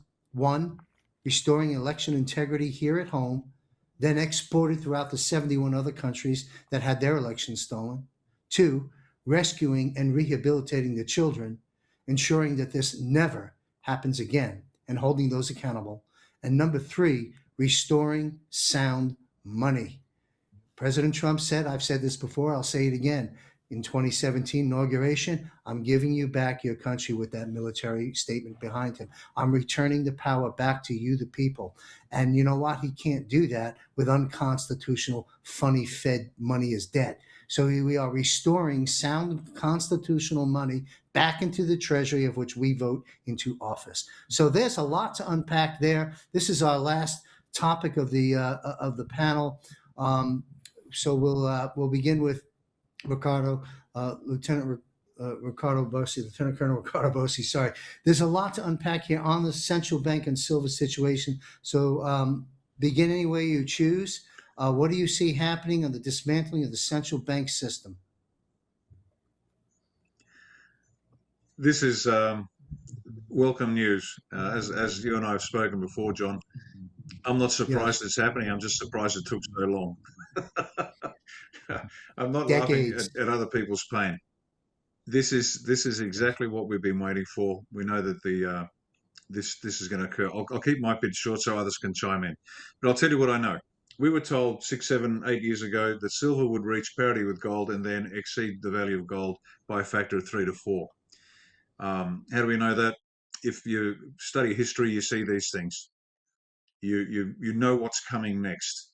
And as evidence of the value of silver potentially exceeding that of gold as being not spectacular news is simply because years ago in the US specifically, let's focus on that, silver was valued more than gold. And that's reflected in the badges of rank of the US military. A gold cloverleaf is the rank insignia of a major who is subordinate to a lieutenant colonel, the signia of which is a silver cloverleaf. So the fact that silver exceeds the value of gold shouldn't surprise anybody, because that reflected real market value. As we know, silver's been one of the most depressed metals on the market, and there's just reasons for that. For example, you can't have flat screen TVs, and you can't have AI computer farms to manage that without lots of silver. You can't build a Tesla without a kilo of silver. But silver has industrial demand. Silver holds its value. What's happening now is it's going through the roof. We knew it was going to happen. The holders of silver metal are hanging onto it. So the COMEX, the institution that trades silver, has less to trade. China has, as of this, January 1, said that no more silver is coming out of our country, and they're processing 80% of the world's silver. The parasitic manipulators of the system, who play this game for their benefit to the cost of the people, are now brought out. It will take off like a rocket. I don't think people are saying, the experts that understand the normal rules of metals trading, it's almost amusing watching them, because it's watching somebody with a hammer look for nails. They're no longer looking at nails. There are screws, and the hammers just don't work anymore. They're going to say, "I will reach, $200." Well, it will, and then $3, and then $5, and then $6, then $1,000 an ounce. It'll take off like a rocket. It'll become unobtainium, which is an expression I think other people use, meaning the price will just be ridiculously high. It's gone up and down. It's shot up to. It's not at its highest ever value. If you factor in inflation, it's still well below that. Even at $80 US an ounce, it's still below its highest ever price. When it does break that price, adjusted for inflation, it'll really start to fly. And if people are thinking, I can't afford, silver at $80 US an ounce, wait till it's 160, wait till it's 360, wait till it's 500. This is an opportunity, and I'm sure the White Hats are very happy that there's this temporary lull to allow as many people to get into silver as much as possible, as quickly as you can, get the metals. We know that the silver certificates outnumber the physical metal I think by a ratio of almost 100 to 1. For every 1 ounce of gold, there's 100 ounces of silver certificates out there. So somebody's going to lose. The banks are exiting their positions.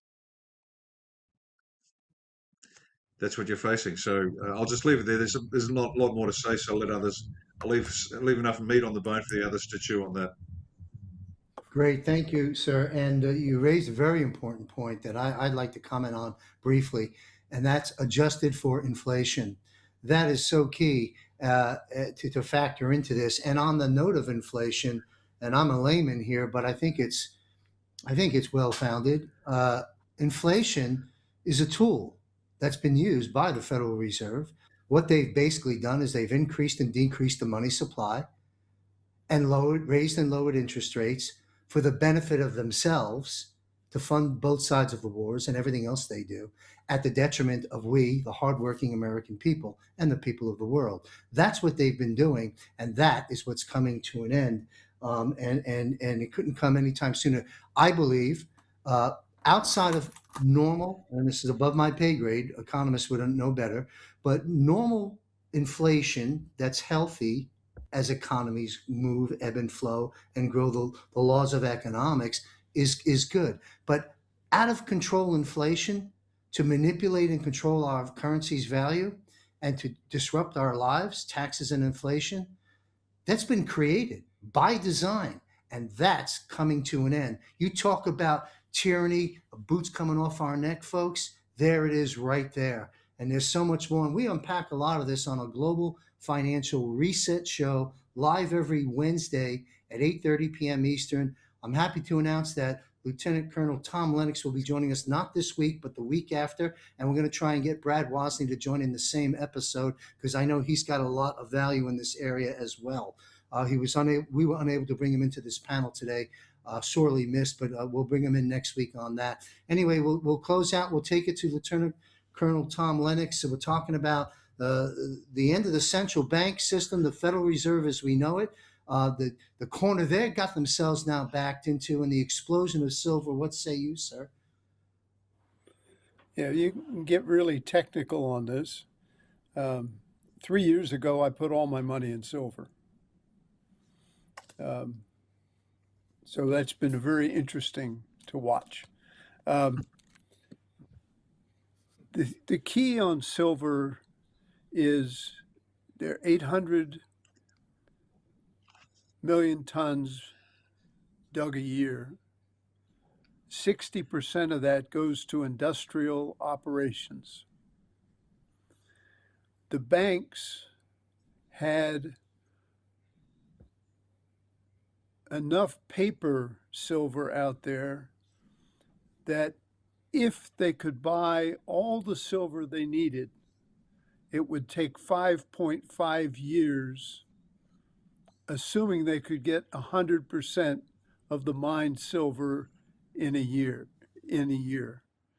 Not doable. There was a guy the other day, an industrialist, who offered $200 an ounce for all the silver he could buy. He got no sellers. The only sellers would be the banks that had all the paper that they'd issued saying they had silver. Morgan Stanley,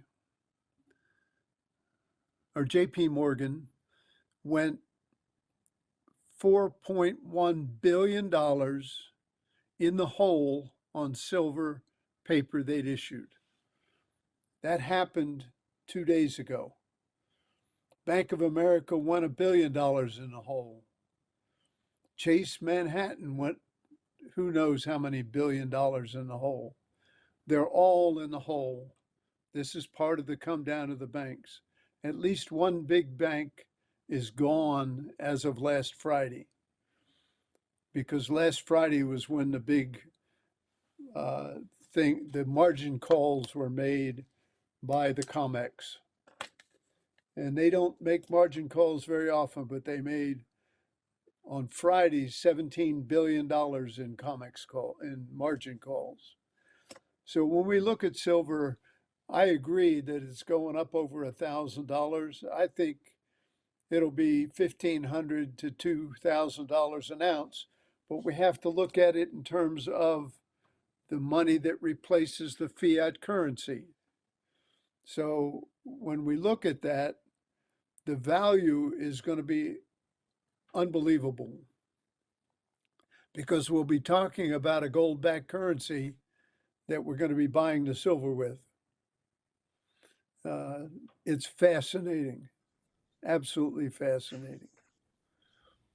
You bet. That's my Well, I can't wait. on silver. Thank you, sir. I can't wait for you to join as the featured guest on the Global Financial Reset Show coming up, where we have a lot more time to delve into that, the repatriation of the wealth, the return of the wealth, stolen wealth to the people, the eventual elimination of the federal income tax, our reestablishing of our currency into a stable coin, into a QFS, into a Space Force encrypted wallet. And that's, in my opinion, where God and technology finally say hello to each other.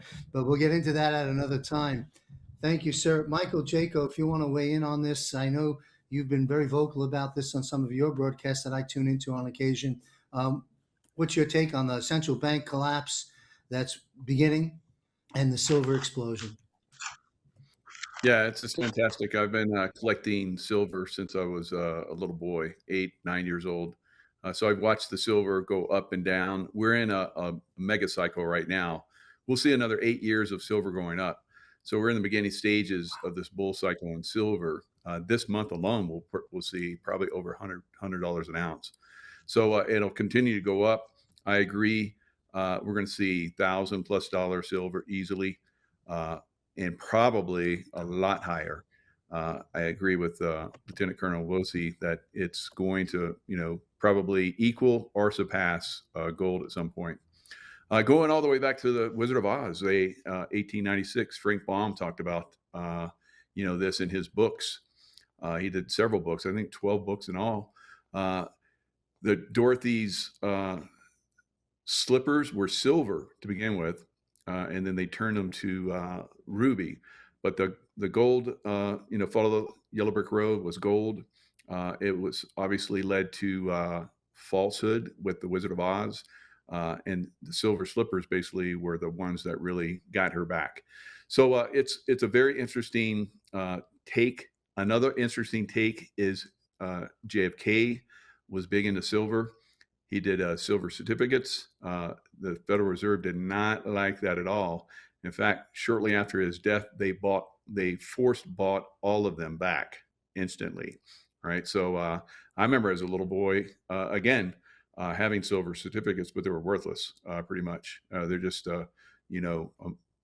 for, collectors.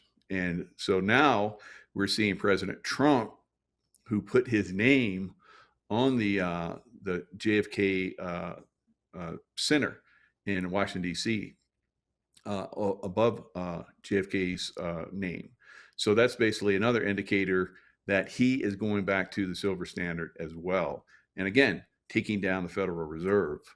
So we'll see the miners really start to kick in, I think, once we hit $100, but $150 when we see that. That's when the silver miners and so forth are really going to start to kick. So another great investment opportunity in the silver miners if you're want to diversify your portfolio, because I think at some point we're going to see silver become unobtainium. You won't be able to get it. There's a lot of silver dealers, I follow them quite a bit and have for years, that are running out of silver constantly in their shops. So it'll soon be unavailable to the average investor. So I'd recommend at this point, get as much as you can, because the industrialists really need this silver bad. They're coming out with new batteries and so forth. They need a lot more silver, solar panels, rockets, you name it, medical supply, everything is using silver.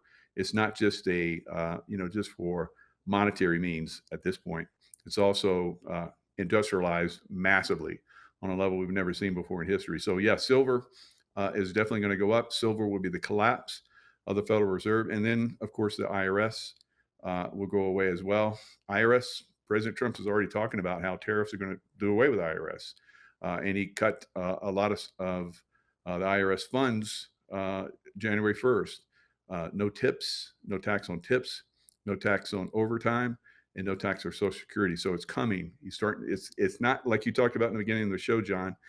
It can't all happen at once. It's got to be a slow squeeze, and that's what's happening right now.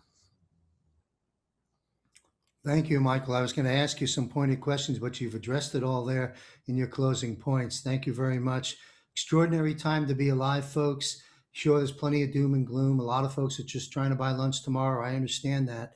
But hang in there. Help is on the way. You can clearly see that. And God is on the throne, as always, and in control. And he's got his people in place. And some of those people are on this screen right now. Derek Johnson, please close us out. Your comments on the central bank debacle, the silver explosion, and so forth. I mean, what better person than the Donald Trump that I grew up watching, the businessman, right?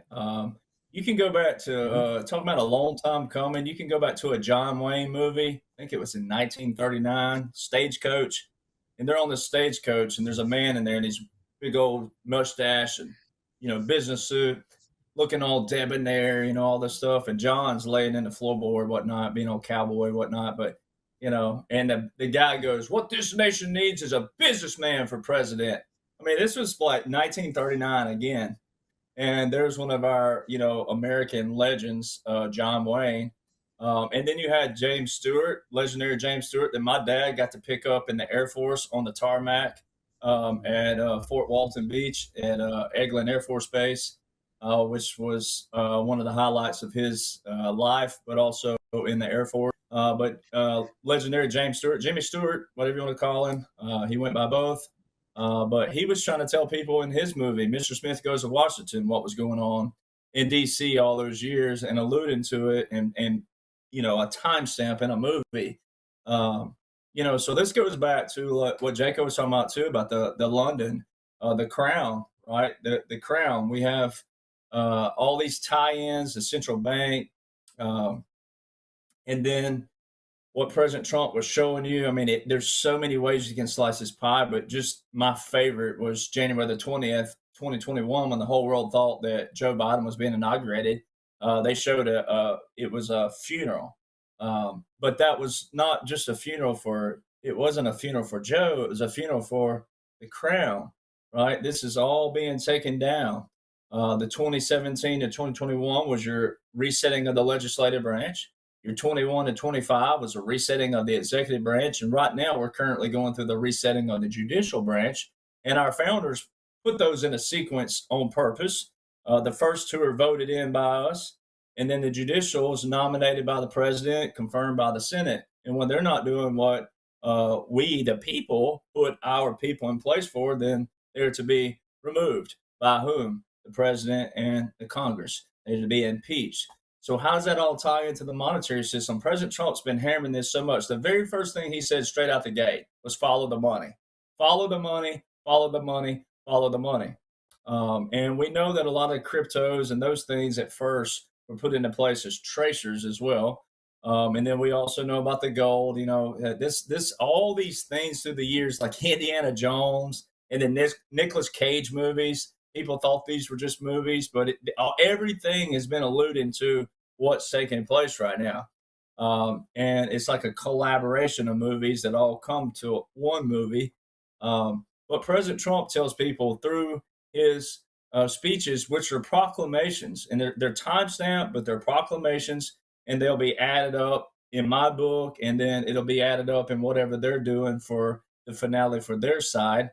But when he was saying specifically, he said from the 1870s to 1913, our nation had more money than it knew what to do with. Well, that is why that is why I specifically sound like a broken record week in, week out on the same topics, but the same delivery, is because it goes back to his comment in 2020. The cure can't be bigger than the problem. The solution cannot be bigger than the problem. I remember one of our panels one night when a question was asked, and Lieutenant Colonel Lennox answered it in like maybe one sentence. Then Lieutenant Colonel Bosey said, anybody who cannot answer it that quickly and that short, it don't deserve an answer, right? Because some of this stuff is that simple, right? It's who's in charge, who's in command, and are they enforcing what the law reads and what's prescribed in the law? And that's what's taking place. So as we've all alluded to here, there's the actual side of the actual buying silver, or if you want to buy gold, but silver is the ticket. But there's the actual portion of that. But then there's the operational side of it here and what was going on with the hierarchy and what happened. Ulysses S. Grant, you know, the swamp that was starting thought he would make a great president because he got General Lee to surrender and all this other stuff. That's when the puppeteering really started. You had the Organic Act, 1871. They tore it up in 1874. And then they put another one in 1878. And then the rest is history. It started rolling from there. We borrowed money from Britain, and we just kept going, growing more and more in debt, right? But the money was being made, but where was the money going, right? It was going into the hands of all these people at that time period, the people that John Wayne in the movie was alluding to, and James Stewart. So all this stuff just snowballed. And then you get into 1941. I highly recommend, we were on a D-Day panel, Lieutenant Colonel Bosey and Colonel Sellers. They open up on World War II. Very, very detailed. That's it. What did they know? What did Churchill know? What did Roosevelt know? Look at all the New Deals. Even President Trump took a shot at Roosevelt with the New Deals. See, they got all of it would be my grandparents and a lot of the people listening, your parents. They got our parents and grandparents to buy into these deals, right? And these different organizations. And everybody started putting their money in it. But what started happening? That swamp started taking up here. Same thing with the Bidens, the hedge funds, as they call them. They were hiding all their money in these hedge funds. To an average business person, it looked like a real hedge fund. But what were they doing back here? They were siphoning all this money up here. Same thing with Ukraine, Venezuela, all the different things. So all this ties into that central bank and the people that were running those.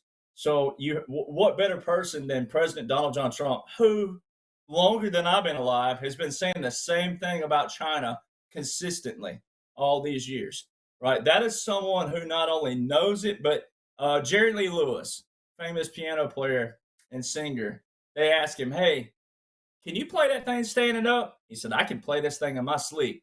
All right, President Trump knows business like the back of his eyelids. All right, he is the key person for that. He was the perfect person for that.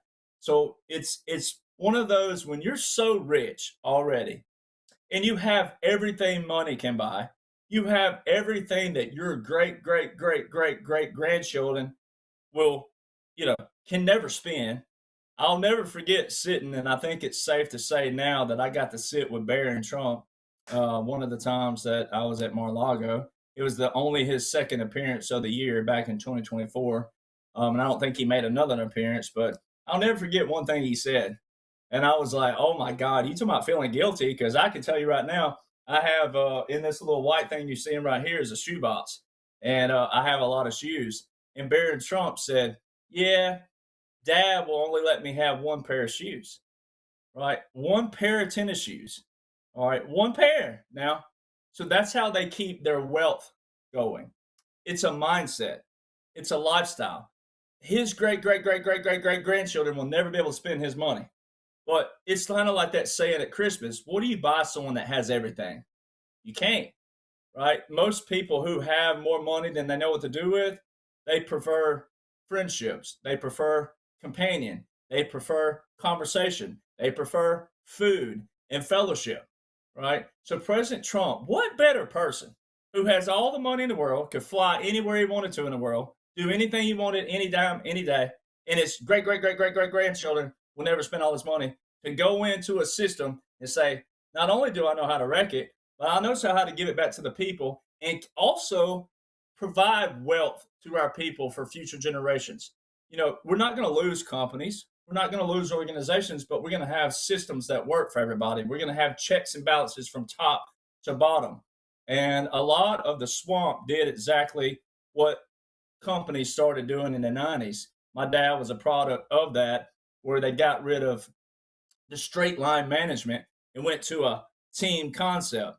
Well, that team concept is one of those things we were talking about earlier with Tim Kaine, where when you verbalize something too much, just because it says team concept doesn't mean that it's going to be a good thing. If you're a team, you act like a team. You don't have to verbalize that. All right. So the straight line management is where you had managers, middle managers, all the way down. This whole team concept made a top level management straight to employees. All right. And they cut out all the middle level management. That is what the swamp did to people. That's what they did. They had this hierarchy up here in their central banks, and they used all the key words, the chaos and division, though. They used all the key verbiage. They used the terms laws and orders, and they quoted certain things. But what were they doing back here? It's the same thing that you were talking about, John, about the inflation and deflation. All right. In 1971, the Nixon shock, right? The Congress made the dollar as valuable as one they wanted it and invaluable. And that's when the inflation deflation started playing with people's money. But then what would they do? They would add a tax somewhere, right? And then tax for a tax for a tax for a tax. And then they kept printing money, and then taxing people for it, right? And it just snowballed. And so a lot of it was going to happen anyway. But if it weren't for President Trump and this operation, everyone here knows what happens with a nation when a dictator does what? Starves their people. It's not pretty at all. So thank God that we didn't get to that place in history where the people took to the streets in desperation, and there was a plan for that. Great perspectives, and I like how you brought in some of our classic old Hollywood productions and films before Hollywood became what we see today, and that's being dismantled too. Thank goodness for that. And Gerald Celente is an economist out of upstate New York. He's known to have said this for a couple of decades. He says, when people lose everything and they have nothing left to lose, they lose it. And thank goodness we haven't arrived there by and large. And not only are we not arriving there, we're going the complete opposite end of that spectrum. And we'll talk about that in the Global Financial Reset Show on Wednesday. I want to thank this panel, first and foremost, for your time, taking away from your family and your personal life this evening, and providing this incredible value from the decades of experience you have in military and combat intelligence and so forth. Extremely valuable. I look very much forward to meeting with you folks every month for the duration of this year. And to our audience, visit jmcbroadcasting.com. Up on the navigation bar, second tab, contributors. And when you click on that, you will see this panel and some other contributors to my network, their biographies, links to their platforms. Absolutely go visit that and follow them if you aren't already following them. I want to thank you and salute you, gentlemen. Have an amazing year, and look forward to speaking with you next month, because the landscape would have changed significantly. Thank you all very much. I'll be right back after this important announcement about Eyes on Gitmo. Join Juan O'Savin, retired Lieutenant Colonel Matt Mack, retired Brigadier General Blaine Holt, and other prominent military and intelligence guests for an ongoing monthly broadcast with John Michael Chambers as your host here on jmcbroadcasting.com. The premiere episode launches Friday, September 26, 2025, and is sponsored by Genesis Gold. Visit jmcgenesismetals.com.